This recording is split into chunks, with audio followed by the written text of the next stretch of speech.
Congress party అధికారంలోకి పట్టుమని 6 నెలలు కాకుండానే కావాలని కాంగ్రెస్ పార్టీ మీద బీఆర్ఎస్ పార్టీ అసత్య ప్రచారం చేస్తోందని రాష్ట్ర పంచాయతీరాజ్ గ్రామాభివృద్ధి శ్రీ శిశు సంక్షేమ శాఖ మంత్రి డాక్టర్ ధనసరి అనసూయ సీతక్క అన్నారు. వరంగల్, ఖమ్మం, నల్గొండ జిల్లాల ఎమ్మెల్సీ ఎన్నికల్లో ప్రచారంలో భాగంగా ములుగు మండలం ఇంచర్లలో జరిగిన సభలో మంత్రి ప్రసంగించారు. కాంగ్రెస్ పార్టీ అధికారంలోకి వచ్చిన వెంటనే మహిళలకు ఉచిత బస్ ప్రయాణం, 200 యూనిట్ల వరకు ఉచిత విద్యుత్, 500 రూపాయలకే గ్యాస్ సిలిండర్, రైతులకు 500 రూపాయల బోనస్ పథకాలు ప్రవేశపెట్టిందని అన్నారు. దేశానికి స్వాతంత్ర్యం తెచ్చిన పార్టీ కాంగ్రెస్ పార్టీ అని, వచ్చే ఎమ్మెల్సీ ఎన్నికల్లో కాంగ్రెస్ పార్టీ వరంగల్, ఖమ్మం, నల్గొండ జిల్లాల అభ్యర్థి తీర్మాన్ మల్లన్నను గెలిపించాలని కోరారు. మల్లన్న పోరాట పటిమ కలిగిన వ్యక్తి, దొరల అహంకారపూరిత ధోరణిపై తిరుగుబాటు జెండా ఎగరేసిన వ్యక్తి అని, బీఆర్ఎస్ పార్టీ అన్యాయాలను, అక్రమాలను బయటికి తీసిన ప్రజా గొంతుక అని తెలిపారు. అలాంటి వ్యక్తిని పట్టభద్రులందరూ మే 27న 2వ నెంబర్ హస్తం గుర్తుకు మొదటి ప్రాధాన్యత ఓటు వేసి గెలిపించాలని కోరారు. ఒక 10 నిమిషాలు మండలాల వారీగా గ్రౌండ్ టేబుల్ పెట్టుకుందాం. మల్లన్న గారు వెళ్ళినాక తర్వాత ఎవరెవరు ఎక్కడెక్కడ అనేది గుర్తు పెట్టుకొని వాళ్ళకు ఒప్పించి రేపు ఈ రోజు ఏ పని కావాలన్నా, ఊళ్ళలో పనులు కావాలన్నా, ఉద్యోగాలు కావాలన్నా, ఉద్యోగులకు ఈ 5-6 ఏళ్లలో 10 ఏళ్లలో కాంగ్రెస్ ఉన్నప్పుడు నెల తిరగక ముందు జీతం వచ్చేటప్పుడు, మళ్ళా ఫస్ట్ కాంగ్రెస్ వచ్చిన తర్వాత 10 ఏళ్ల కింద కాంగ్రెస్ ఉన్నప్పుడు ఫస్ట్ తారీఖే జీతం పడేది. ఈ 10 ఏళ్ళు కేసీఆర్ మర్చిపోయాడు.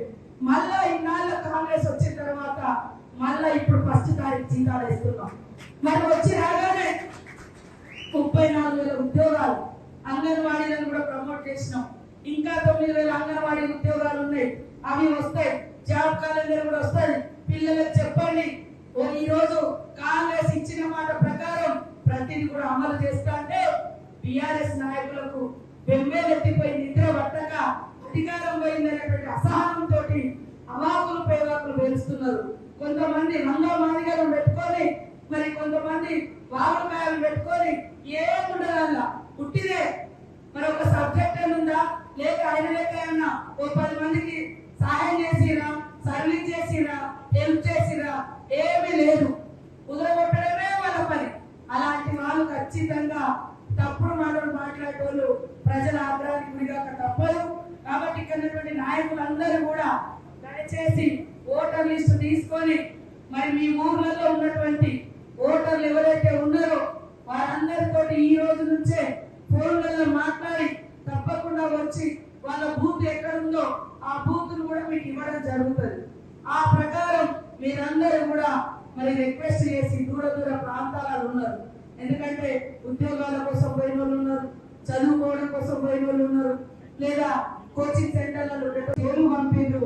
వాళ్ళ కుటుంబ పరిస్థితి ఏంటని వాళ్ళ ఇంటికి వెళ్తే వాళ్ళ భార్య, వాళ్ళ తల్లి, మరి వికలాంగురాలైనటువంటి చిన్న పిల్ల, పాప, బిడ్డ వాళ్ళ బాధను చూసి ఆ రోజు మేము అరే ఇట్లాంటి పరిస్థితులలో కూడా ఆయన గొంతు ఆపకుండా జనం కోసం కొట్లాడుతున్నాడు, అందుకనే ఈ దురహంకారం ఈ రకంగా జైలు పంపిందని కూడా మాకు అర్థమైంది. ఈ రోజు మరి అదే కొన్ని వ్యక్తులను పెట్టుకొని లేదు ఉన్నట్టుగా ఉన్నది లేనట్టుగా ఇవాళ నా గురించి కూడా మీకు తెలుసు.